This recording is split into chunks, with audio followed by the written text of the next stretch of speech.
এসব প্রশ্নের চেয়েও মুস্কানের মাথায় যেই প্রশ্নটা বেশি ঘুরছে সেটা হলো কুজনের চোখে দেখা কষ্ট। ওই দৃষ্টি বলে দিয়েছিল লোকটা ভীষণ ভেঙে পড়েছে। মুস্কান অতীতের পাতায় ডুব দিল। অতীতের তিক্ত অভিজ্ঞতা মনে পড়তেই মুস্কান বলল, সব ভুল, সব। উনি কেন আমার জন্য কষ্ট পাবেন? আমার বিয়ে হয়ে গেছে, তাতে ওনার কি? উনি তো আমায় ভালোবাসেন না, ওনার তো আমার প্রতি কোনো অনুভূতিও নেই। তাহলে কেন ইনি কষ্ট পাবেন? আমারই বুঝতে কোথাও ভুল হয়েছে। মুস্কান অতীতের কথাগুলো মনে করে। তখন সবেমাত্র ক্লাস 8-এ পড়তো মেয়েটা। তখনও তার মা দ্বিতীয় বিয়ে করেনি। মুস্কান ঈদের ছুটিতে দাদার বাড়িতে বেড়াতে এসেছিল।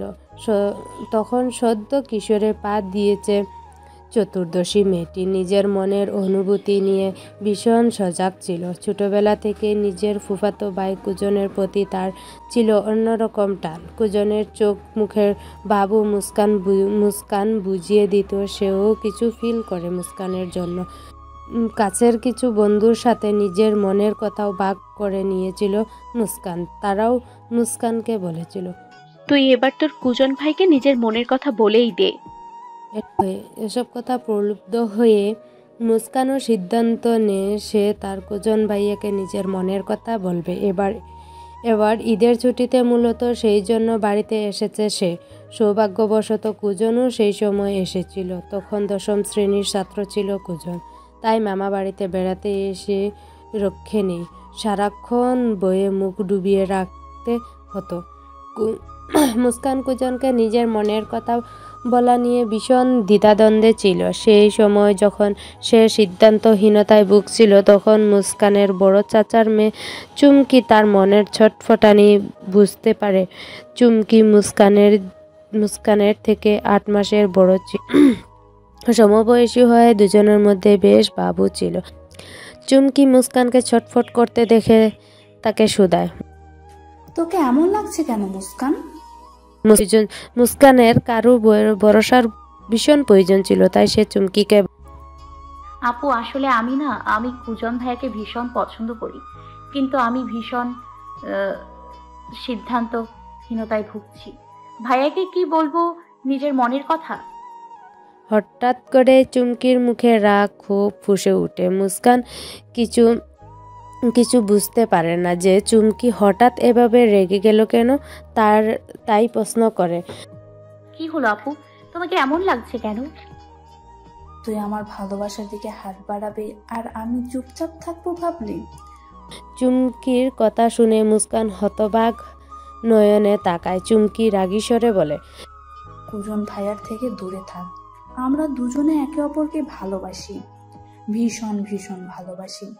তুই আমাদের মধ্যে একদম আসার চেষ্টা করবি না। চুমকির বলা কথাগুলো মুস্কানের কিছুতেই বিশ্বাস হচ্ছিল না। তার কুজন ভাই যে চুমকিকে ভালোবাসতে পারে এটা যেন তার কাছে দুঃস্বপ্ন। মুস্কান হতবাক নয়নে চুমকির দিকে তাকিয়ে বলে, তুমি কি বলছো এসব আপু? কুজন ভাইয়া তোমাকে ভালোবাসে? হ্যাঁ, ভীষণ ভালোবাসি। আমি বিশ্বাস করি না। বিশ্বাস না হলে যা কুজন ভাইকে প্রপোজ করে দেয়, দেখে নিস ও তোকে মুখের ওপর না বলে দিবে। চুমকির এত বেশি আত্মবিশ্বাস মুস্কানকে ভেতরে ভেতরে ভীষণ ভেঙে দেয়।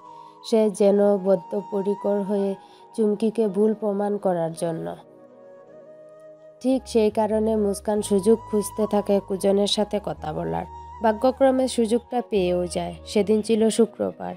দুপুরের খাবার খেয়ে কুজন সেদিন মসজিদে নামাজে যাওয়ার জন্য প্রস্তুত হচ্ছিল। বাড়ির অন্যান্য পুরুষেরাও যাচ্ছিল। মুস্কান সুযোগ বুঝে কুজনকে একা পেয়ে তার সামনে যায়।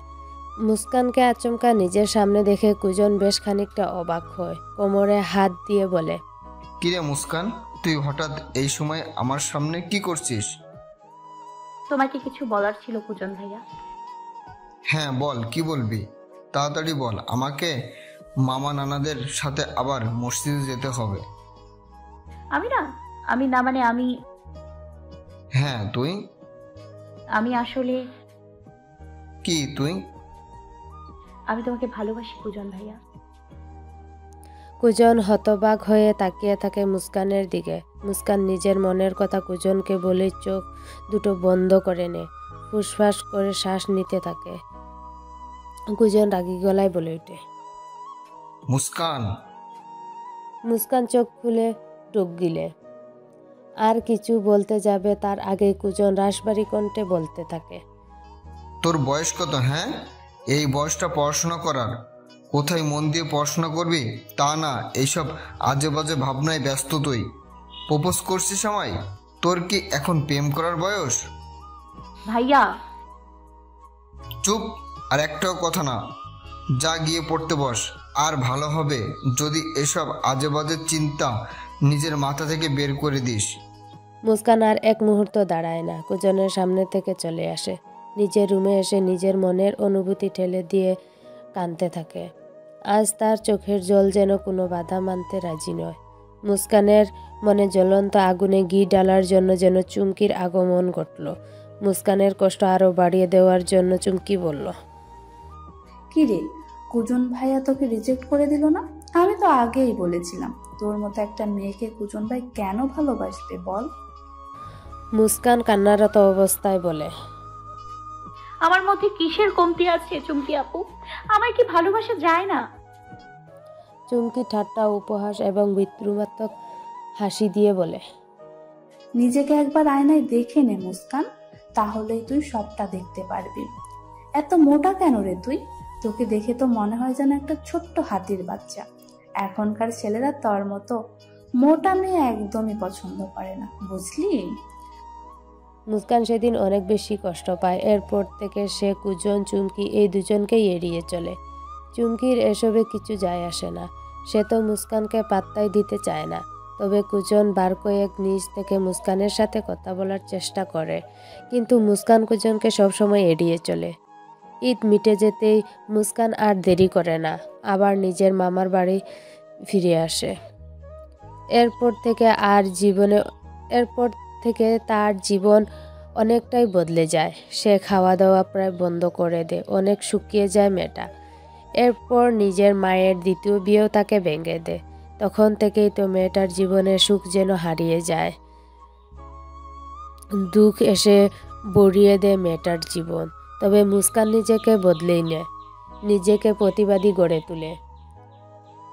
যার ফলে শুরুর দিকে যেই মেয়েটা কারোর কোনো কথার প্রতিবাদ করতো না, সে আর কারোর কোনো উচ্চবাচ্য সহ্য করতে পারতো না। যার ফলে মুস্কান সবার কাছে রাগী, বদমেজাজি বলে পরিচিত হতে লাগলো। কিন্তু কেউ এর পিছনে মুস্কানের মনের লুকোনো দুঃখগুলো দেখল না। আসলে কোনো মানুষ এমনি এমনি বদলে যায় না। তার সাথে হওয়া কিছু ঘটনায় তাকে সম্পূর্ণ বদলে দেওয়ার জন্য যথেষ্ট। অতীতের স্মৃতি থেকে বেরিয়ে এসে চোখের জলটুকু মুছে নিল মুস্কান। অতঃপর নিজেকে শান্ত করে নিয়ে বলল, যা হবার হয়ে গেছে, এখন আমাকে স্বাভাবিক থাকতে হবে। যাই, সবার জন্য খাবার নিয়ে যাই আমি। বিরিয়ানি আর গোস্ত নিয়ে আসে মুস্কান। সবাই খাবার টেবিলে খেতে বসে পড়েছে। আতিকা চৌধুরী চলে এসেছেন ততক্ষণে। কুজন মুস্কানের মামাতো ভাই। এটা শুনে তিনি ভীষণ অবাক হয়ে গেছেন। কুজনের সাথে বেশ কথাও বললেন।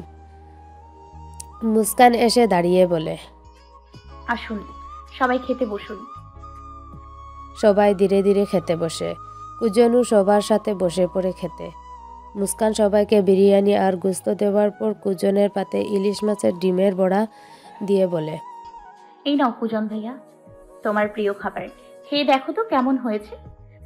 কুজন মলিন হেসে বলে, তুই রাততেও শিখে গেছিস?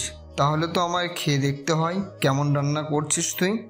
কুজন একটু খেয়ে বলে, বাহ, তুই তো ভালোই রাঁধুনি হয়েছিস রে মুস্কান। মুস্কান মনে মনে বলে, যদি তুমি আমায় ভালোবাসতে তাহলে আমি তোমার জন্য আরো কত স্বাদের রান্না করতাম। আমার তো অনেক শখ ছিল কুজন ভাইয়া তোমার বউ হওয়ার, কিন্তু আমার ভাগ্যে যে তা ছিল না। খাওয়া দাওয়া শেষ করার পর সবাই উঠে দাঁড়ায়। আরিফ মুস্কানের কাছে এসে বলে, আপনি একটু এদিকে আসুন তো, আপনার সাথে আমার কিছু জরুরি কথা আছে। মুস্কান বলে, আচ্ছা চলুন। মুস্কান আরিফের সাথে যেতে যাবে, তখন হঠাৎই কুজন এসে বলে, তুই তো তোর বউয়ের সাথে পরেও কথা বলতে পারবি। আমি কি মুস্কানের সাথে আগে একটু কথা বলতে পারি? ওকে অনেক কথা বলার আছে আমার। সেই কবে শেষ দেখা হয়েছিল আমাদের? মুস্কান কুজনের দিকে দৃষ্টিতে তাকায়। আরিফ মুস্কানের দিকে তাকিয়ে বলে, আপনি কি কুজনের সাথে কথা বলতে চান? মুস্কান মাথা নাড়িয়ে হ্যাঁ বলে। আরিফ মর্মাহত হয়। মুস্কানের হাত যেটা সে শক্ত করে ধরেছিল সেই হাতটা ছেড়ে দিয়ে বলে, আচ্ছা যান, আপনার ভাইয়ের সাথে কথা বলুন। কুজন কপট রাগ দেখিয়ে বলে, ভাই নয়, মামাতো ভাই। মুস্কান, আয় তুই। মুস্কান কুজনের দিকে তাকিয়ে বলে, যা বলার এখানেই বলো ভাইয়া, সবার সামনে বলো। সবার সামনে বলা যাবে না, তোর সাথে আমার গোপন কথা আছে। মুস্কান আরিফের দিকে তাকায়। তার চোখ দেখেই বোঝা যাচ্ছে সে ভীষণ রেগে যাচ্ছে। আবির, চয়ন ওরাও বিস্ময়ের সাথে তাকিয়ে আছে। কুজন মুস্কানের হাত ধরে এক প্রকার জোর করে তাকে নিয়ে আসে একটু দূরে। মুস্কানকে হঠাৎ করে জড়িয়ে ধরে সে। মুস্কান কুজনকে ঠেলে নিজের থেকে দূরে সরিয়ে দেয়। কুজন অসহায় চাহনিতে তাকায়। মুস্কানের ভীষণ কান্না পাচ্ছিল। অনেক কষ্টে সেই কান্না চেপে রেখে শক্ত গলায় বলে, আমি এখন বিবাহিত কুজন ভাইয়া, আমাকে এভাবে জড়িয়ে ধরো রাইট তোমার নেই। কুজন মলিন হেসে বলে, অনেক বড় হয়ে গেছিস তুই মুস্কান, অনেক বুঝদার হয়ে গেছিস। মুস্কান মনে মনে বলে, আমি বড় হতে চাইনি কুজন ভাইয়া, আমি যে তোমার সেই অবুঝ মুচকানি হয়ে থাকতে চেয়েছিলাম আজীবন, কিন্তু তুমি যে আমাকে সেই সুযোগটাই দিলে না। কুজন মুস্কানকে কিছুক্ষণ মুগ্ধ হয়ে দেখল। মুস্কান বিব্রত বোধ করছিল। দূরে তাকিয়ে আরিফকে দেখে সে বলে, ভাইয়া তোমার যদি কিছু বলার থাকে তাহলে জলদি বলো, আমাকে যেতে হবে। কুজন মুস্কানের মাথায় আলতো করে হাত বুলিয়ে বলে, তুই কেন আমার সাথে যোগাযোগ করা একেবারে বন্ধ করে দিলি রে মুস্কান? আমি তোর সাথে কথা বলার কত চেষ্টা করেছি, কত ছটফট করেছি, সেটা তুই দেখিসনি? মুস্কান বেশ শক্ত গলায় জবাব দেয়, আমি কিভাবে তোমার সাথে যোগাযোগ করতাম কুজন ভাইয়া? তুমি তো নিজেই আমার সাথে যোগাযোগ করার সব পথ বন্ধ করে দিয়েছিলে। সেই সময় তুই সবে ক্লাস 8-এ পড়তি মুস্কান, আর আমি ক্লাস 10-এ। আমরা তখনও ইমেচিউর ছিলাম। সেই সময় তুই আমার থেকে কি আশা করেছিলি? আমি কিভাবে সেই সময় তোর সাথে কোনো সম্পর্কে যেতাম? আমি মুখে যাই বলি না কেন, তুই কি আমার মনের কথা কখনো বুঝতে পারিসনি মুস্কান? হঠাৎ করে মুস্কানের সর্ব শরীর কেঁপে ওঠে। মুস্কান কুজনের দিকে হতবাক নয়নে তাকিয়ে রয় কিছু পলক, অতঃপর কাঁপা কাঁপা গলায় বলে, তার মানে তুমি কি বলতে চাইছো কুজন ভাইয়া তুমি আমায় ভালোবাসতে? ভালোবাসতাম কি রে পাগলি, আমি এখনো তোকে আর শুধুমাত্র তোকেই ভালোবাসি। কুজন ভাইয়া আমি বিবাহিতা। কুজন হঠাৎ করেই রূঢ় বাস্তবের কথা মনে পড়ে যায়। তার মুস্কান পরি যে আর তার নেই। কথাটা মনে আসতেই বুকের বাঁ পাশে সূক্ষ্ম ব্যথা অনুভব হয়। চোখ দিয়ে অশ্রু টপ টপ করে গড়িয়ে পড়ে আপনা আপনি। মুস্কানেরও কান্না পায় ভীষণ। কুজন নিজেকে শক্ত করার চেষ্টা করে। মুস্কানের দিকে কিছু পলক তাকিয়ে নিজের বন্ধু আরিফের দিকে তাকায়, অতঃপর বিবেচকের মতো বলে, হ্যাঁ মুস্কান, ঠিক বলেছিস তুই। এখন তুই অন্য কারোর স্ত্রী। আমার সাথে তোর সম্পর্ক কাজিনের সীমাবদ্ধ, এর থেকে বেশি কিছু নেই আমাদের মধ্যে। আমি মেনে নিলাম বাস্তবতাটাকে। তোকে ভুলে যাওয়া কঠিন জেনেও যথাসাধ্য চেষ্টা করব তোকে ভোলার। তুই নিজের সংসারে মন দে, পারলে আমাকে ভুলে যাস। মুস্কান ব্যথাতুর দৃষ্টিতে কুজনের পানে তাকিয়ে বলে, কিভাবে ভুলবো তোমায় কুজন ভাইয়া? এমনিতে তো তোমায় ভুলে থাকার চেষ্টা করতাম, কিন্তু আজ তুমি যেভাবে আমার কাছে স্বীকারোক্তি করলে, তারপর আমি চাইলেও পারবো না তোমায় ভুলতে। যেই ব্যক্তিকে আমি নিজের থেকেও বেশি ভালোবেসেছি, ছোট থেকে যাকে নিয়ে স্বপ্ন দেখেছি, সেই ব্যক্তিটাও আমাকে ভালোবাসে, অথচ আমরা আজ সম্পূর্ণ ভিন্ন পথের পথিক। এটা যে আমি মেনে নিতে পারছি না। বলেই কান্নায় ভেঙে পড়ে মুস্কান। কুজন মুস্কানকে এভাবে কাঁদতে দেখে আরও বেশি দুর্বল হতে লাগলো, কিন্তু সে চায় না নিজের ব্যক্তিত্বের বাইরে গিয়ে কোনো কাজ করতে, তাই ঠায় দাঁড়িয়ে রইল। দূর থেকে মুস্কানকে কাঁদতে দেখে আরিফ এগিয়ে আসলো এদিক পানে।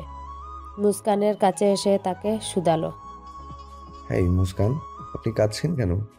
হঠাৎ আরিফের আগমনে মুস্কান থতমত খেয়ে যায়। এদিক ওদিক তাকিয়ে বলে, কিছু না, আমি আসছি।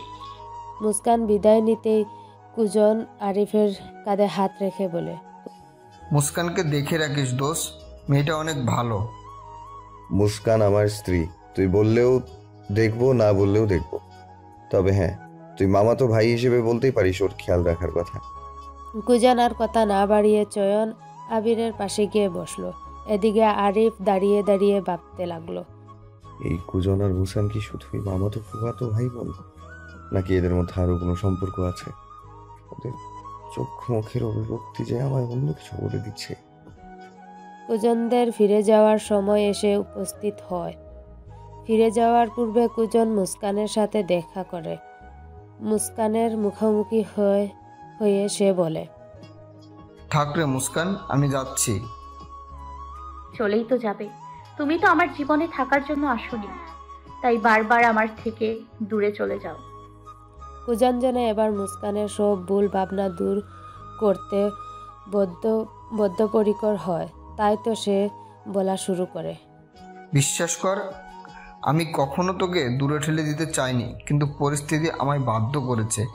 যখন তুই আমাকে নিজের মনের কথা জানাস, তখন আমরা দুজনেই অপ্রাপ্ত বয়স আর অবুঝ ছিলাম, তাই আমি কোনো ঝুঁকি নিতে চাইনি। কিন্তু এরপর যখন তুই নিজেকে গুটিয়ে নিলি, তখন আমি চেয়েছিলাম সবটা তোকে বুঝিয়ে বলতে, কিন্তু তুই আমাকে সেই সুযোগটাই দিলি না। অভিমান করে নিজের মামার বাড়ি চলে গেলি। তারপর তো আমি ম্যাট্রিক পরীক্ষা নিয়ে ব্যস্ত হয়ে পড়লাম। ম্যাট্রিক পরীক্ষা শেষ হতে না হতেই মামির দ্বিতীয় বিয়ের কথা শুনলাম। এরপর আবার কলেজে পড়ার জন্য বাইরে আসতে হলো। কলেজ শেষ করে মেডিকেল অ্যাডমিশন দিলাম, কিন্তু টিকলাম না। সব কিছু মিলিয়ে ভেঙে পড়েছিলাম। এরপর গোছাতে পরীক্ষা দিয়ে চট্টগ্রাম বিশ্ববিদ্যালয়ে চান্স পেয়ে চলে এলাম। এর মাঝে কতবার যে তোর খোঁজ নিয়েছি তুই জানিসও না, কিন্তু কোনোভাবেই তোর সাথে যোগাযোগ করতে পারিনি। আজ এতদিন পর তোকে দেখলাম, তাও এই রূপে, নিজের বন্ধুর স্ত্রী হিসেবে। আমি চট্টগ্রাম বিশ্ববিদ্যালয়ে অ্যাডমিশন নেওয়ার পরেই আবির, চয়ন, আরিফ ওদের সাথে বন্ধুত্ব হয়। মুস্কান কিছুক্ষণ কুজনের দিকে তাকিয়ে থেকে নিজের রুমে ছুটে চলে যায়। কুজন উদাস মনে বিদায় নেয়। সেদিনের পর দুদিন চলে গেছে, কিন্তু মুস্কানের অস্থির চিত্ত শান্তি নেই। সে এখনো ভীষণ সিদ্ধান্তহীনতায় ভুগছিল। মুস্কানের মধ্যে দুদিন ধরে একটা চিন্তা ঘুরপাক খাচ্ছে, আর সেটা হলো তার কি করা উচিত এখন। আরিফ তো বাসর রাতেই তাকে বলে দিয়েছে তাকে স্ত্রী মর্যাদা দিতে পারবে না, শুধুমাত্র রুহির দেখাশোনার জন্য তাকে বিয়ে করেছে। এই সম্পর্কে তো কোনো স্বাভাবিকতা নেই। অন্যদিকে মুস্কানের ভালোবাসার মানুষটা যে তাকে ভীষণভাবে ভালোবাসে, এটা উপলব্ধি করার পর মুস্কান আর ঠিক থাকতে পারছে না। মুস্কান চিন্তা করে দেখলো, আরিফ তো আমায় ভালোবাসেন না, বিয়ের সম্পর্কেও তো ওনার বিশ্বাস নেই। তাহলে আমি কেন এই সম্পর্ক টেনে নিয়ে যাব? তার থেকে তো ভালো হয় যে আমি আরিফের সাথে এই মিথ্যা সম্পর্ক ছিন্ন করে কুজন ভাইয়ার সাথে সংসার করি। তাহলে আমরা দুজন সুখী হতে পারবো। আরিফকেও আর এই মিথ্যে সম্পর্ক বয়ে নিয়ে যেতে হবে না। উনি তো নিজের ইচ্ছেতে আমায় বিয়ে করেননি, ম্যাডামের কথাতেই বিয়ে করেছেন। এমন ভাবনা থেকে মুস্কান সিদ্ধান্ত নেয় আরিফকে সব কথা খুলে বলবে। তারপর দুজনে বসে একটা সিদ্ধান্তে পৌঁছাবে। আর যাই হোক, শুধু শুধু একটা প্রেমহীন সম্পর্ক বয়ে নিয়ে বেড়ানোর কোনো মানে হয় না। এমন যদি হতো যে মুস্কান আরিফকে ভালোবাসতো, তাহলে সে চেষ্টা করত সেই সম্পর্কটা ঠিক করার। কিন্তু মুস্কানের মনেই তো অন্য কেউ। এভাবে একজনকে মনে রেখে আরেকজনের সাথে সংসার করাটা ঠিক হবে না। এতে সে যেমন নিজেকে ঠকাবে, তেমনি আরিফকেও। তাই মুস্কান আরিফের সাথে খোলাখুলি কথা বলার জন্য প্রস্তুতি নিয়ে নিল। মুস্কান প্রচণ্ড বেকুল হয়ে ড্রয়িং রুমের দিকে পা বাড়ায়। ড্রয়িং রুমে গিয়েই আরিফকে দেখতে পায় না, বরঞ্চ আতিকা চৌধুরীকে সোফায় বসে থাকতে দেখে সে মুস্কানের ভ্রুযুগল আপনা আপনি কুঁচকে যায়।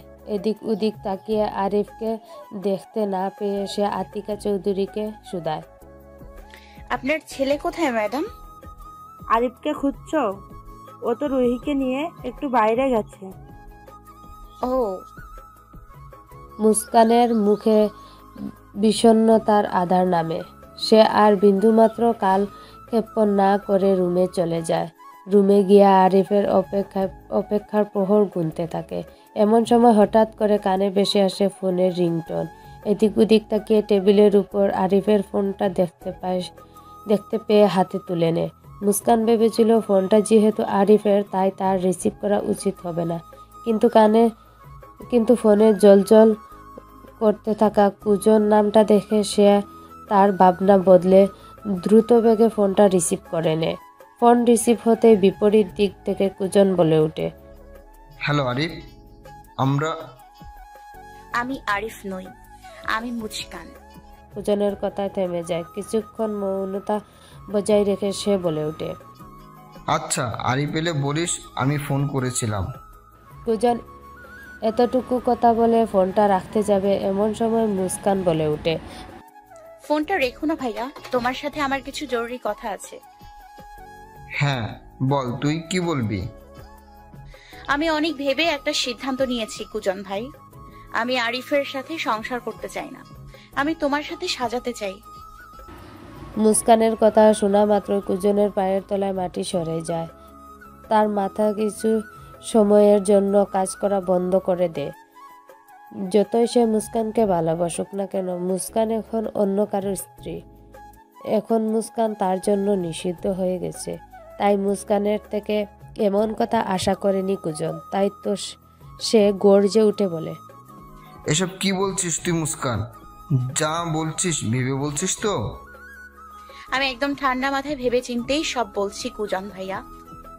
আমার মনে হয় তুই আবেগের বশবর্তী হয়ে ভুল সিদ্ধান্ত নিচ্ছিস। আরিফের সাথে তোর বিয়ে হয়েছে মুস্কান, তোরা এখন স্বামী স্ত্রী, একটা পবিত্র বন্ধনে আবদ্ধ তোরা।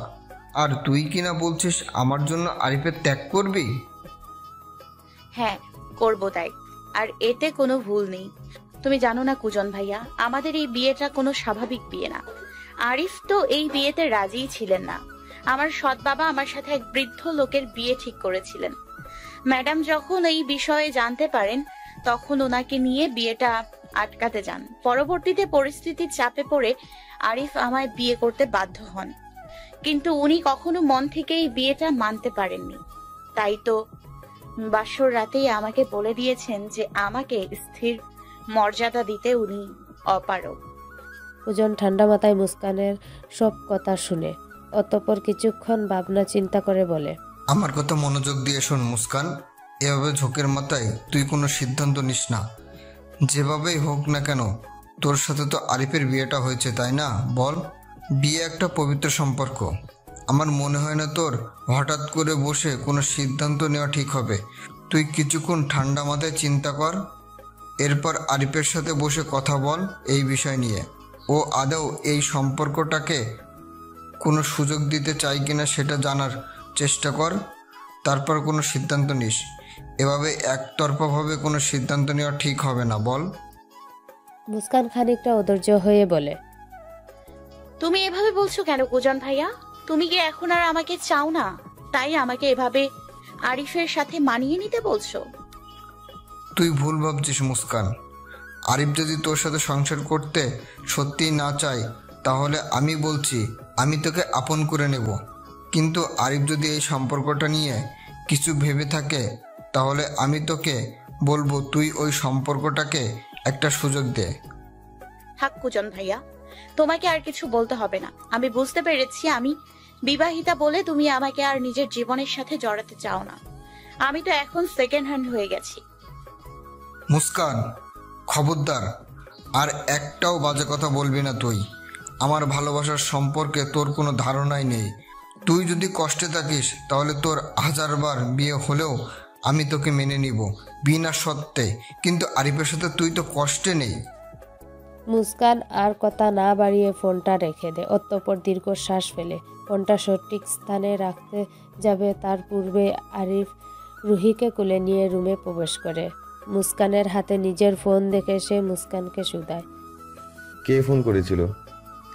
কুজন ভাইয়া। ও, তা কি বললো? বিশেষ কিছু না, আপনি ফিরলে কল দিতে বলেছে। আচ্ছা, ফোনটা আমায় দিন, আমি কথা বলছি। মুস্কান আরিফের দিকে ফোনটা এগিয়ে দিল। তার কুলের দিকে তাকিয়ে দেখলো রুহি গভীর ঘুমে আচ্ছন্ন, তাই বলল, রুহিকে শুয়ে দিয়ে আপনি একটু ব্যালকনিতে আসতে পারবেন প্লিজ? আপনার সাথে কিছু জরুরি কথা আছে। ঠিক আছে, আপনি একটু ওয়েট করুন, আমি যাচ্ছি। প্রস্ত পায়ে ব্যালকনির মধ্যে পায়চারি করে চলেছে মুস্কান। ভীষণ অস্থির হয়ে আছে সে। অল্প অল্প ঘাম বেয়ে পড়ছে শরীর থেকে। কিছু সময়ের মধ্যে আরিফ ব্যালকনিতে উপস্থিত হয়। মুস্কানকে উদ্দেশ্য করে বলে, হ্যাঁ বলুন, কি বলার জন্য ডেকেছেন আমায়? মুস্কান সরাসরি আরিফকে প্রশ্ন করে, আপনি কি আমাদের সম্পর্কটা টিকিয়ে রাখতে চান? মানে? আপনি কি আমাকে কখনো নিজের স্ত্রীর মর্যাদা দিতে পারবেন, নাকি আজীবন নিজের ভাগ্নির মা করে রাখার জন্যই এনেছেন আমায়? আরিফ কিছুটা সময় নেয় ব্যাপারটা বুঝতে। অতঃপর দেয়ালে হেলান দিয়ে দাঁড়িয়ে বলে, আপনি কি এই সম্পর্ক থেকে মুক্তি চাইছেন? আমি আপনাকে একটা প্রশ্ন করেছি মিস্টার আরিফ, আপনি আমার প্রশ্নের কোনো উত্তর না দিয়ে উল্টো আমাকেই প্রশ্ন করছেন। আরিফ মুস্কানের দিকে শীতল দৃষ্টিতে তাকিয়ে বলে, আমি আপাতত আপনাকে নিজের স্ত্রী হিসেবে মেনে নিতে পারবো না, আমার কিছু সময় প্রয়োজন। আপনি যদি মনে করেন এত সহজে আমাদের সম্পর্কটা আর 4-5টা স্বামী স্ত্রীর সম্পর্কের মতো হবে, তাহলে আপনি ভুল ভাবছেন। আপনাকে কিছুটা ধৈর্য ধরতে হবে, আমাকে সময় দিতে হবে সবটা মানিয়ে নেওয়ার। মুস্কান অধৈর্য হয়ে রাগী গলায় বলল, আপনার কিসের জন্য সময় চাই বলতে পারেন আমায়? আপনি কি নিজের পক্ষে কোনো যুক্তি দিতে পারবেন? এমন তো নয় যে আপনার কোনো গার্লফ্রেন্ড ছিল বা বউ ছিল যাকে ভুলতে আপনার সময় চাই, যে কারণে আপনি সম্পর্কটা সহজ করতে পারছেন না। আমার সমস্যাটা আপনি বুঝবেন না, তাছাড়া আপনার এতটা অধৈর্য হওয়ার কারণও তো আমি বুঝছি না। আমি তো আপনাকে এখানে কোনো সমস্যায় ফেলিনি, আমি জাস্ট কিছুটা সময় চেয়েছি সম্পর্কটা স্বাভাবিক করার জন্য। এমন তো নয় যে আপনি এখানে খুব খারাপ আছেন। তাহলে সমস্যাটা কোথায় সেটা বলুন। সমস্যা হলো এটা যে আমি হিন্দি সিরিয়ালের নায়িকার মতো নই।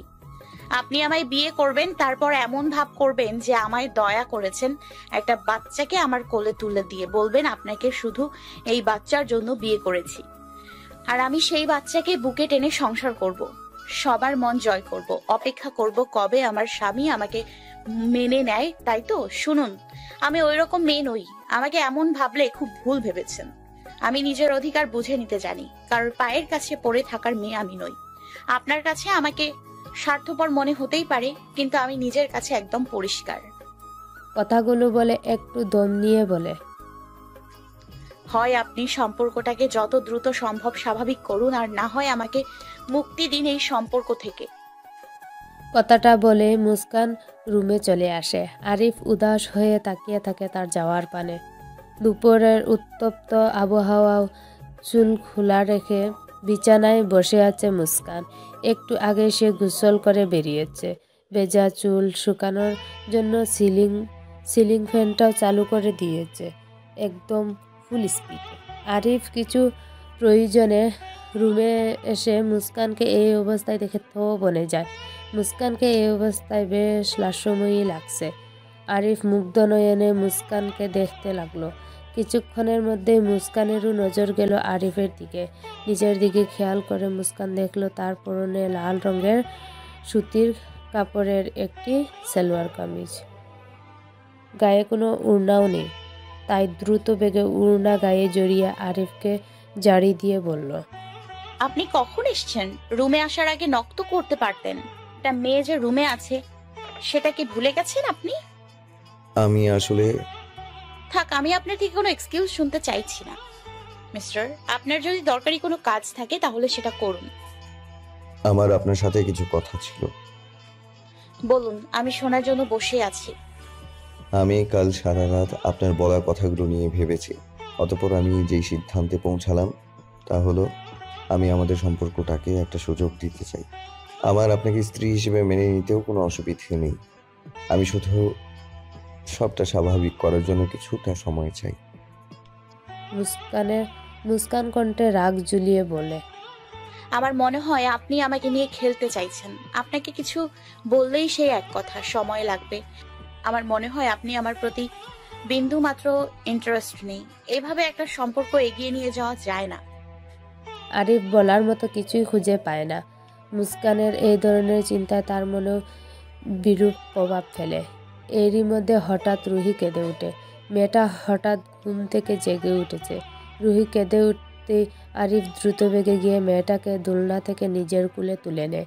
মুস্কান এসব দেখে বিরক্ত হয়ে মনে মনে বলে, এই বাচ্চাটাকে নিয়েই তো উনি ব্যস্ত। নিজের স্ত্রীকে দেওয়ার মতো সময় ওনার কাছে আছে নাকি? যখনই দেখি এই বাচ্চাটাকে কোলে নিয়ে বসে থাকে, হাস্যকর। বিকেলবেলার সূর্যের তেজ কমে এসেছে। রুহিকে ঘুমিয়ে রেখে আরিফ একটু বেরিয়েছে বন্ধুদের সাথে আড্ডা দেওয়ার উদ্দেশ্যে। একটা চা দোকানের সামনে এসে উপস্থিত হয়েছে আরিফের দুই বন্ধু আবির এবং চয়ন। কুজন নিজের পারিবারিক ব্যস্ততার জন্য আজ আসতে পারেনি, না হলে সেও আসতো। আরিফ সেখানে উপস্থিত হয়ে দেখতে পায় আবির ও চয়ন চা দোকানের টঙ্গের মধ্যে বসে আছে। আরিফকে দেখা মাত্রই দুজনে তার দিকে মনোযোগ দেয়। আবির উঠে এসে বলে, আয় দোস্ত, তোর জন্যই অপেক্ষা করছিলাম। চাচা, 3 কাপ দুধ চা দিন তো। আরিফ নাক মুখ কুচকে বলে, আমি দুধ চা খাবো না, আমার জন্য লাল চা দিন। আবির আরিফের মাথায় গাট্টা মেরে বলে, কেন রে ভাই, দুধ চা খেলে কি সমস্যা? এমনিতেও তো পাট কাঠির মতো চেহারা। চয়ন চা হাতে নিয়ে ফু দিতে দিতে বলে, ওকে, কি বলছিস? আমাদের চেহারাই বা কত ভালো, সকলকেই দেখলে তাল পাতার সিপাই লাগে। আমাদের বন্ধুদের মধ্যে একমাত্র ওজনেরই সুঠাম চেহারা আছে। শালা ব্যায়াম করে এই চেহারা বানিয়েছে। কুজনের প্রসঙ্গ উঠতে আবির আরিফের উদ্দেশ্যে বলে, তোর সাথে কুজনকে নিয়ে আমার কিছু জরুরি কথা আছে দোস্ত। যদিও আমি প্রথম এই নিয়ে অনেক সংশয়ে ছিলাম যে তোকে বলা ঠিক হবে কিনা, কিন্তু অনেক ভেবে দেখলাম যদি তোকে না বলি তাহলে তোর সাথে বেইমানি করা হবে। আরিফ প্রশ্নাত্মক দৃষ্টিতে তাকায় আবিরের দিকে। তার মনের মধ্যে একসাথে অনেক প্রশ্ন ঘুরতে থাকে। আরিফ আবিরের কাঁধে হাত রেখে বলে, তোর কথা শুনে তো বেশ সিরিয়াস মনে হচ্ছে, জলদি বল। চয়ন আবিরকে বাধা দিয়ে বলে, এই আবির, তুই ওকে কিছু বলিস না, শুধু শুধু ওদের মধ্যে অশান্তি হবে। আরিফ রেগে চয়নকে বলে, তুই চুপ থাক, আবির কি বলছে শুনতে দে। আবির কপট হাসি আসে। কুজনের সাথে আগে তার কিছু বিষয়ে নিয়ে ঝামেলা হয়েছিল। সেই সময় কুজন তার গায়ে হাত পর্যন্ত তুলেছিল। আর সেই সবের প্রতিশোধ নিতে পারবে ভেবেই আবিরের পৈশাসিক আনন্দ অনুভূত হচ্ছে।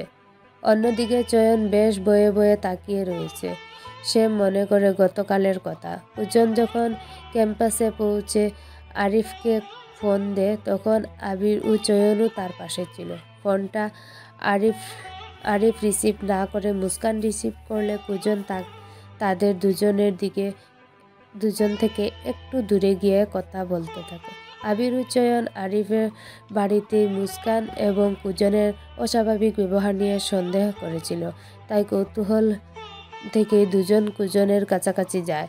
যদিও চয়নের এসবে আগ্রহ ছিল না, কিন্তু আবির তাকে এক প্রকার টেনে নিয়ে যায়।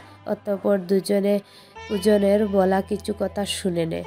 সব কথা শুনতে না পারলেও তারা শেষের দিকে কুজনের বলা এটুকু কথা শুনে। আমার ভালোবাসা সম্পর্কে তোর কোনো ধারণাই নেই।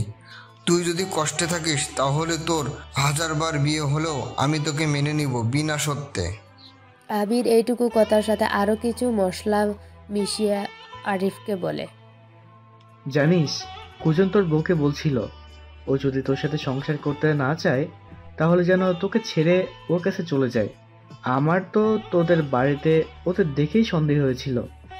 পরে যখন জানতে পারি ওর মামাতো ফুফাতো ভাই বোন, তখন তো সন্দেহ আরো পাকাপোক্ত হয়। কুজন আর তোর কথোপকথন শুনেই তো আমার কাছে এটা পরিষ্কার হয়ে যায় যে ওদের মধ্যে লটর পটর চলছে। আরিফ রাগে নিজের হাত মুষ্টিবদ্ধ করে নেয়। গতকাল এবং আজকের সব ঘটনা মনে করতে থাকে সে। কুজন মুস্কানের অদ্ভুত ব্যবহার, কুজনের সাথে কথা বলার পর ব্যালকনিতে মুস্কানের বলা কথাগুলো মাথায় আসতে আবিরের ক্রোধ বাড়তে থাকে। রাগে তার চোখ পর্যন্ত লাল হয়ে যায়। আবির আরিফের রাগী চেহারা দেখে মনে মনে খুব আনন্দ পায়। অবশেষে তার উদ্দেশ্য তাহলে সফল হয়েছে। আরিফ রাগে গজগজ করতে করতে বাড়ির দিকে রওনা দেয়। চয়ন উঠে এসে আরিফকে আটকে বলে, শোন, তুই আবিরের কথা শুনে রাগের মাথায় কিছু করে দিস না আবার। আমাদের শোনার মধ্যে কোনো ভুলও থাকতে পারে। আরিফ জোরে ধাক্কা দিয়ে চয়নকে নিজের সামনে থেকে সরিয়ে দিয়ে বাড়ির দিকে যেতে থাকে। চয়ন পিছন থেকে আরিফকে ডাকতে থাকে, কিন্তু সে চয়নের দিকে আর ফিরেও তাকায় না। একটি রিকশাতে উঠে পড়ে রওনা দেয়। আরিফ চলে যাওয়ার পর চয়ন আবিরের সামনে এসে রাগ দেখিয়ে বলে, তুই আরিফকে এসব কেন বলতে গেলে আবির? আরিফকে দেখেছিস তুই কি রাগী লাগছিল ওকে? এখন তো বিরাট কোনো ঝামেলা হয়ে যাবে মনে হয়। আবির মনে মনে বলে, কিন্তু প্রকাশে চয়নের উদ্দেশ্য বলে, আমি তো সেটাই চাই। আমি যা করেছি সেটা একদম ঠিক। বন্ধু হয়ে বন্ধুর প্রতি এতটুকু দায়িত্ব অন্তত আমাদের থাকা উচিত। আমাদের বন্ধুকে তার বউ আর আমাদের আরেক বন্ধু মিলে ঠকাবে, আর আমরা সব জেনে শুনেও চুপ করে থাকবো? তাহলে এটা আমাদের কেমন বন্ধুত্ব বল? চয়ন কিছুটা নরম হয়ে বলে, তবে তুই যাই বলিস, এভাবে কথাটা বলা তোর উচিত হয়নি। আমাদের আগে কুজনের সাথে এই নিয়ে কথা বলা উচিত ছিল, তারপর ঠান্ডা মাথায় আরিফকে সব কথা বলা দরকার ছিল। তুই কুজনের হয়ে এত গলাবাজি করিস না তো। ব্যাটার চরিত্রের যে সমস্যা সেটা আমি অনেক আগে থেকেই জানি। নিজের বন্ধুর বউর দিকে নজর দেয়। সে আমি আরিফের জায়গায় থাকলে তো ওকে মেরে জ্যান্ত কবর দিতাম। চয়ন আবিরকে আরো কিছু বলতে চেয়েও বলল না, এবং সে আল্লাহর কাছে প্রার্থনা করতে লাগলো যেন বড় কোনো ঝামেলা না হয়।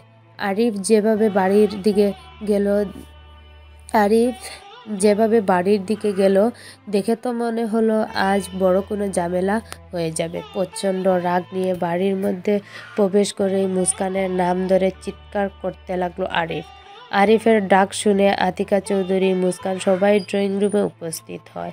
মুস্কানকে দেখা মাত্র রাগে থরথর করে কাঁপতে কাঁপতে তার দিকে যেতে থাকে আরিফ। মুস্কান আরিফকে এভাবে দেখে ভীষণ ভয় পেয়ে যায়। আতিকা চৌধুরীর পিছনে গিয়ে আশ্রয় নেয়, কিন্তু তবু শেষ রক্ষা হয় না। রাগে নিজের বিবেক বুদ্ধি সব হারিয়ে ফেলেছে আরিফ, তাই মুস্কানকে টেনে নিজের কাছে আনে। আতিকা চৌধুরী বাধা দেওয়ার আগেই মুস্কানের গালে ঠাস ঠাস করে কয়েকটা থাপ্পড় বসিয়ে দিয়ে কিছু বিশ্রী গালি দিয়ে বলে, দুশ্চরিত্রা মেয়ে কোথাকার, এক্ষুনি বেরিয়ে যা আমার বাড়ি থেকে। আরিফ মুস্কানের গালে ঠাস ঠাস করে কয়েকটা থাপ্পড় বসিয়ে দিয়ে কিছু বিশ্রী গালি দিয়ে বলে। মুস্কান গালে হাত দিয়ে রক্তিম চোখে তাকায় আরিফের দিকে।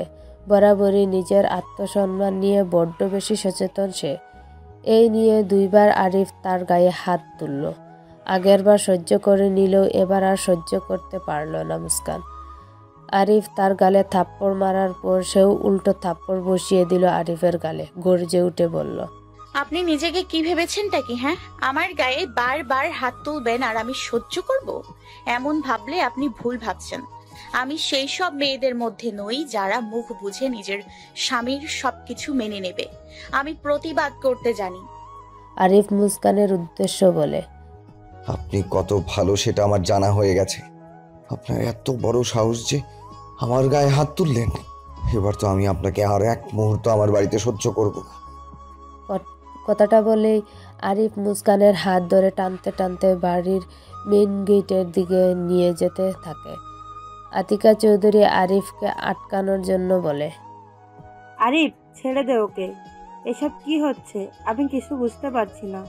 তোরা কেন এমন করছিস? আরিফ আতিকা চৌধুরীর কথায় কোনো কর্ণপাত করে না। প্রচণ্ড রাগে এখন সে অন্ধ প্রায়। তাই নিজে যা ভালো মনে করবে তাই করার চেষ্টা করছে আরিফ। মুস্কানও আরিফকে কোনো বাধা দিচ্ছে না। সেও আজ এটা দেখতে চায় যে আরিফ কতটা নিচে নামতে পারে। আরিফ মুস্কানকে বাড়ির সদর দরজার কাছে এনে জুড়ে একটা ধাক্কা দেয়। মুস্কান মুখ থুবড়ে পড়ে যায়, তার হাতের কিছু জায়গা ছিলে যায়। আরিফের রাগ তবু যেন কমে না। আতিকা চৌধুরী আরিফের এই কাণ্ড দেখে ভীষণ রেগে যান। আরিফকে কিছু কড়া কথাও শোনান, কিন্তু আরিফের কোনো হেলদুলি চোখে পড়ে না। মুস্কান দরজার বাইরে বসে থাকা অবস্থাতে কাঁদতে শুরু করে। এত অপমানিত যে সে জীবনে কখনো হয়নি। এর মধ্যে হঠাৎ কেউ হাত বাড়িয়ে দেয় মুস্কানকে তোলার জন্য। মুস্কান মাথা তুলে কুজনকে দেখে নিজের কান্না থামায়, মুখে খুশির আমেজ ফুটিয়ে বলে, কুজন ভাইয়া তুমি এসছো? কুজন মুস্কানকে টেনে তুলে মুস্কানের মাথায় হাত রেখে বলে, হ্যাঁ মুস্কান, তুই একদম চিন্তা করিস না, তোর কুজন ভাই চলে এসেছে, আমি তোর পাশে আছি। আরিফকে তখন ওভাবে রেগে চলে আসতে দেখে চয়ন ভীষণ ভয় পেয়ে যায়। পরিস্থিতি কিভাবে সামলাবে সেটাই ভাবতে থাকে সে। চয়নের কাছে মনে হয় একমাত্র কুজনই সবটা ঠিক করতে পারে। তাই চয়ন কুজনকে ফোন করে তাকে আরিফের সব কথোপকথন সম্পর্কেও জানায়। আরিফ যে রেগেমেগে নিজের বাড়ির দিকে রওনা দিয়েছে সেটাও জানায় সে। সব শুনে কুজন বুঝতে পারে এখন আরিফের সব রাগ মুস্কানের উপর গিয়ে পড়বে।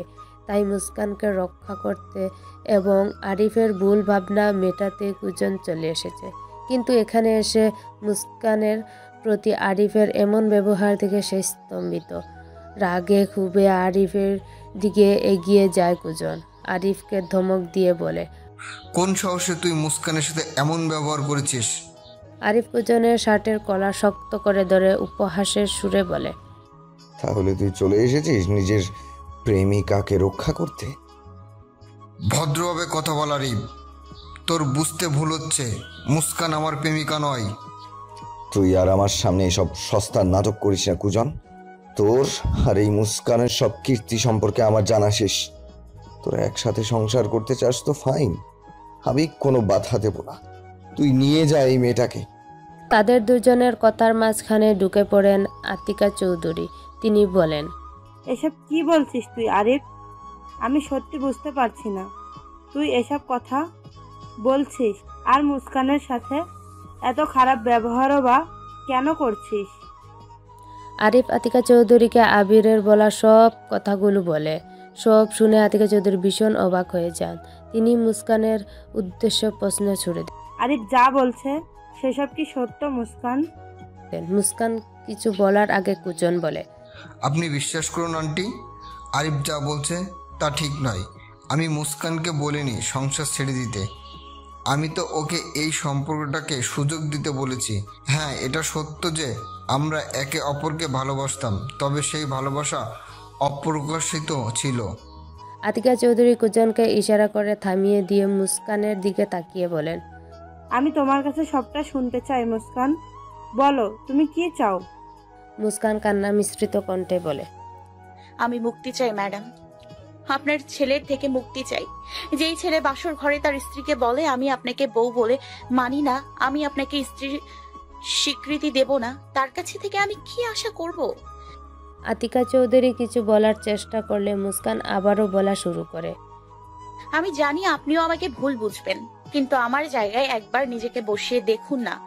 একটা মেয়ে কত স্বপ্ন নিয়ে শ্বশুর ঘরে আসে, আমিও এসেছিলাম, কিন্তু বিয়ের পর থেকে নিজের স্বামীর মুখ থেকে এমন কথা শুনতে হয়েছে।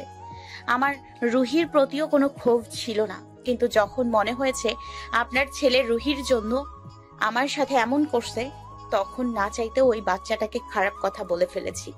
আমি সত্যি এমনটা চাইনি, কিন্তু আপনার ছেলের ব্যবহার আমায় বাধ্য করেছে। আজও আবার আমার গায়ে হাত তুললো। আমি আর সহ্য করতে পারছি না এই টর্চার। একটা মানুষের তো সহ্যের একটা সীমা থাকে নাকি? সেই সব সীমা পেরিয়ে গেছে। কুজন আরিফকে বলে, দেখেছিস আরিফ, তোর জন্য মেয়েটা কত কষ্টে আছে। আর তুই আবিরের বানানো কথা শুনে কেন বিচার না করেই ওর সাথে খারাপ ব্যবহার করলি? আরিফ কিছু বলল না, চুপ করে রইল। মুস্কান কুজনের হাত ধরে বলল, ভাইয়া প্লিজ আমাকে এখান থেকে নিয়ে চলো। আমি আর এখানে থাকতে পারবো না। আমি প্রতিনিয়ত ধুকে ধুকে মরছি। তুমি যদি আমাকে এখান থেকে না নিয়ে যাও তো বিষ কিনে দিয়ে যাও, আমি খেয়ে মরি, তাহলে অন্তত শান্তি পাবো। কুজন মুস্কানকে ধমক দিয়ে চুপ করায়। আতিকা চৌধুরী বলেন, এসব তুমি কেমন কথা বলছো মুস্কান? মুস্কান কান্না করতে করতেই বলে, আমি ঠিক বলছি ম্যাডাম, সবকিছু আমার সহ্যের সীমা পেরিয়ে গেছে। কুজন মুস্কানকে অভয় দিয়ে বলে, তুই আমার সাথে আমার বাসায় চল, তোকে আর এখানে থাকতে হবে না। বাসায় আম্মু আছে, আম্মু অনেক দিন থেকেই তোর কথা বলে, অনেক ভালোবাসে তোকে। আমি তো হোস্টেলে থাকি, এখানে চট্টগ্রামে একটা ফ্ল্যাট আমার পুরো পরিবার থাকে। আমি তোকে সেখানে রেখে আসব, তোকে আর এখানে অপমানিত হতে হবে না। মুস্কান কুজনের সাথে যেতে উদ্যত হয়। আতিকা চৌধুরী আরিফকে বলে, তুই দাঁড়িয়ে আছিস কেন? তোর স্ত্রী এভাবে চলে যাচ্ছে, তোর উচিত ওকে আটকানো। আরিফ গম্ভীর স্বরে বলে, আমি কেন কাউকে আটকাবো? যার যেখানে খুশি যাক। এমনিতেও আমি ওই মেয়েকে নিজের লাইফে রাখতে চাই না। আরিফ কিছু বলবে না বুঝতে পেরে আতিকা চৌধুরী মুস্কানকে আটকাতে যান। সেই মুহূর্তে মুস্কান আতিকা চৌধুরীর সামনে হাত জোর করে বলে, আপনার দোহাই লাগে ম্যাডাম, আমায় আটকাবেন না। আপনি আমার অনেক উপকার করেছেন, আমি সেসব ভুলবো না। আপনি তো আমায় নরক থেকে মুক্তি দেওয়ার জন্য এখানে এনেছিলেন, কিন্তু এখানে আমার লাইফ আরো বেশি নরক হয়ে গেছে। দয়া করে আমায় যেতে দিন, না হলে আমি আর বাঁচবো না। মুস্কানের কথা শুনে আতিকা চৌধুরী আর তাকে আটকান না। তিনি মুস্কানের মাথায় হাত দিয়ে বলেন, ঠিক আছে, তুমি যা ভালো মনে করো তাই করো। মুস্কান কুজনের হাত ধরে বিদায় নেয়। আরিফ তাদের যাওয়ার পানে রাগী চোখে তাকিয়ে নিজের রুমে চলে যায়। আর আতিকা চৌধুরী দীর্ঘশ্বাস ফেলেন। মুস্কান কুজনের সাথে তার বাসার সামনে এসে দাঁড়িয়ে আছে, চোখ বুলিয়ে দেখছে চারদিকটা। এখানে আসার সময় কুজনের কাছে সে শুনেছে কুজন চট্টগ্রাম বিশ্ববিদ্যালয়ে চান্স পাওয়ার পর নাকি তার বাবাও নিজের বিজনেসের জন্য এখানে চলে আসে। অতঃপর এখানে এই ফ্ল্যাট কিনে তারা সপরিবারে বসবাস করতে থাকে। কুজনের আর কোনো ভাই বোন নেই, সে তার মা বাবার একমাত্র ছেলে, তাই তাকে নিয়ে তাদের অনেক আশাও রয়েছে। কুজন মুস্কানকে চুপ করে দাঁড়িয়ে থাকতে দেখে তাকে উদ্দেশ্য করে বলে, কি হলো, দাঁড়িয়ে আছিস কেন? চল ভেতরে যাই। মুস্কান কিছুটা নিচু স্বরে বলে, আমার কেমন জানি লাগছে, এভাবে হঠাৎ তোমাদের বাসায় আসলাম। তখন হয়তো আমার মাথা গরম ছিল, কিন্তু এখন আমি উপলব্ধি করতে পারছি যে এভাবে ঝোঁকের বসে এখানে চলে আসা আমার উচিত হয়নি। একটু ধৈর্য ধরে অপেক্ষা করা উচিত ছিল। আরিফও আমাকে বলেছিলেন ওনার কিছুটা সময় লাগবে। সব ঠিকই ছিল, জানি না হঠাৎ করে কিভাবে সব এলোমেলো হয়ে গেল। কুজন হাত দুটো বুকের মধ্যিখানে বাজ করে গম্ভীর স্বরে বলে, কিছু মনে করিস না, আমি তোকে কিছু কথা বলবো। আমি কথাগুলো জানি, কথাগুলো শুনতে তোর অনেক খারাপ লাগবে, তবে আমার মনে হয় তোকে এই কথাগুলো বলা ভীষণভাবে জরুরি। দেখ, তুই ওই অসহায় পরিস্থিতিতে ছিলি, আরিফ তোকে বাড়ি থেকে বের করে দিচ্ছিল, এজন্য আমি মানবিকতার কথা বিবেচনায় তোকে এখানে নিয়ে এসেছি। তবে আমার মনে হয় আরিফের এমন রূপ ব্যবহারের জন্য তোর দায়টা কোনোভাবে অস্বীকার করা যায় না। হ্যাঁ, এটা ঠিক যে আরিফের উচিত হয়নি আরিফের কথা শুনে তোর সাথে এমন করা, কিন্তু এটাও একটা ফ্যাক্ট যে তুই যদি আগে থেকেই এমন আচরণ না করতি তাহলে আরিফ এত সহজেই তোকে সন্দেহ করতো না। মুস্কান লজ্জায় মাথা নিচু করে দাঁড়ায়। তার ভুলগুলো এখন সে উপলব্ধি করতে পারছে বেশ ভালোভাবেই। লজ্জা করছে ভীষণ, সাথে রাগও হচ্ছে নিজের উপর। কুজন মুস্কানকে এভাবে লজ্জা পেতে দেখে বলে, তবে এই কথাও ঠিক, যা হওয়ার হয়ে গেছে, এখন আর কারো দোষ গুণ দেখে লাভ নেই। তোর জীবনের সিদ্ধান্ত তো আর আমি নেব না, তোর সিদ্ধান্ত আমি সম্পূর্ণ তোর উপরেই ছেড়ে দিলাম। তুই যা ভালো মনে করিস। তবে যদি আমার কাছে পরামর্শ চাস তাহলে আমি বলবো তুই আরিফের সাথে কথা বলে সব কিছু মিটমাট করে নে। তোর একজন শুভাকাঙ্ক্ষী হয়েই আমি কথাটা বললাম, কারণ আমি তোর ভালো চাই। মুস্কান কুজনের দিকে তাকায়, দেখতে পায় যে কুজন তার দিকে তাকিয়ে নেই। মুস্কানের মুখে মলিন হাসি ফুটে ওঠে। সে এখন বুঝতে পারছে কুজন তার থেকে দূরে থাকতে চাইছে, আর এটাই স্বাভাবিক। কুজনের মতো এমন ব্যক্তিত্ববান একজন পুরুষ আবেগ নয় বিবেক দিয়েই তো বিবেচনা করবে সবকিছু। এটা ঠিক যে শুরুর দিকে সে মুস্কানকে দেখে আবেগ আপ্লুত হয়ে অনেক কিছু বলে ফেলেছিল, তবে এখন সে বুঝতে পারছে তার এত কিছু বলা উচিত হয়নি, কারণ এটা অস্বাভাবিক করার কোনো সুযোগই এটা অস্বীকার করার কোনো সুযোগই নেই যে কুজনের আগমনের কারণে মুস্কান এবং আরিফের সম্পর্কে এতটা অবনতি ঘটেছে। আজ যদি কুজন তাদের মাঝে না আসতো, হয়তোবা তাদের মধ্যে সবকিছু স্বাভাবিক থাকতো। এসব ভাবনার মাঝে কুজন মুস্কানের উদ্দেশ্যে বলে ওঠে, চল বাসায় যাই, বাসায় গিয়ে ঠান্ডা মাথায় ভেবে তুই যা সিদ্ধান্ত নেওয়ার নিস। মুস্কান কুজনের কথায় সায় জানিয়ে মাথার দুদিকে দুলায়। কুজন সামনে এগোয়, মুস্কান তার পিছু পিছু যেতে থাকে। লিফটে করে ফ্ল্যাটের 4র্থ তলায় উঠে দুজন। সেখানে কুজনদের আবাস। বাসার কাছে এসে কলিং বেলে চাপ দেয় কুজন। তার কিছু সময়ের মধ্যে মধ্যবয়সী এক নারী এসে দরজাটা খুলে দেয়। তিনি আর কেউ নন, কুজনের মা এবং মুস্কানের ফুফু কাবেরী বেগম। দরজা খুলে কুজনকে দেখে তিনি সামান্য অবাক হয়ে বলেন, কি রে, এই সময় হঠাৎ তুই কোথা থেকে উদয় হলি? কুজন মৃদু হেসে বলে, আমার সাথে কে এসেছে সেটা তো দেখো।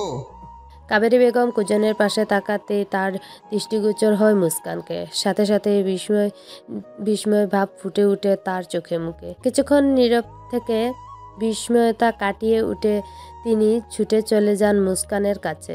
মুস্কানকে জড়িয়ে ধরে আবেগ আপ্লুত হয়ে বলে ওঠেন, আমি ঠিক দেখছি তো মুস্কান, তুই এসেছিস? মুস্কানও নিজের ফুফুর আলিঙ্গনে আড়ষ্ট হয়ে বলে, জি ফুপু, আমি এসেছি তোমার কাছে। কাবেরী বেগমের চোখে জল চলে আসে। এতদিন পর নিজের ভাইজিকে দেখে তার ছোট ভাইয়ের কথা মনে পড়ে যায়। একদম বাবার মতো দেখতে হয়েছে মেয়েটা, সেই চোখ, সেই নাক, সবই তো মিল। মুস্কানের কপালে চুমু খেয়ে তিনি বলেন, কেমন আছিস মা? এত শুকিয়ে গেছিস কেন? এতদিন কি এই বুড়ি পুপির কথা মনে পড়েনি? মুস্কান অভিমানী গলায় বলল, কেন মনে পড়বে না ফুপি, আমার সব সময় তোমার কথা মনে পড়তো জানো। সে তো বুঝতেই পারছি, এই জন্যই তো এতদিন কোনো খোঁজ নেসনি। তুমিও তো খোঁজ নাওনি ফুপি। আমি তোর খোঁজ নিয়েছিলাম রে, কিন্তু তোর মাই তো চেয়েছিল আমরা যেন তোদের সাথে সব যোগাযোগ বন্ধ করে দেই। নতুন বিয়ের পরে আগের শ্বশুর বাড়ির সকলের সাথে সে যোগাযোগ বন্ধ করে দেয়। কুজন দুজনের কথার মধ্যে ফুরন কেটে বলে, তোমরা কি এখানে দাঁড়িয়ে দাঁড়িয়ে আলাপ করবে? ভিতরে চলো, বসে সব আলাপ করি। কাবেরী বেগম জিভ কেটে বলেন, একদম ঠিক বলেছিস তুই। আমিও না এতদিন পর মেয়েটার দেখা পেলাম, আর ওকে নিজের বাসাতেও আসতে বললাম না। মুস্কান, তুই ভেতরে চল, বাসায় গিয়ে তোর সাথে কোনো কথা বলবো, অনেক গল্প জমে আছে যে। মুস্কান মৃদু এসে নিজের ফুফুর সাথে ভেতরে যায়। কুজনও যায় পিছু পিছু। নিজের ফুফুর সাথে নানান রকম গল্পে মুস্কানের সময় যেতে লাগলো। কথায় কথায় কাবেরী বেগম মুস্কানের বিয়ে এবং তার পরবর্তী সব ঘটনাও জানতে পারলেন। যদিও বা মুস্কান কৌশলে কুজনের প্রসঙ্গ এড়িয়ে গেল। সব শুনে তিনি মুস্কানকে কথা শুনিয়ে বলেন,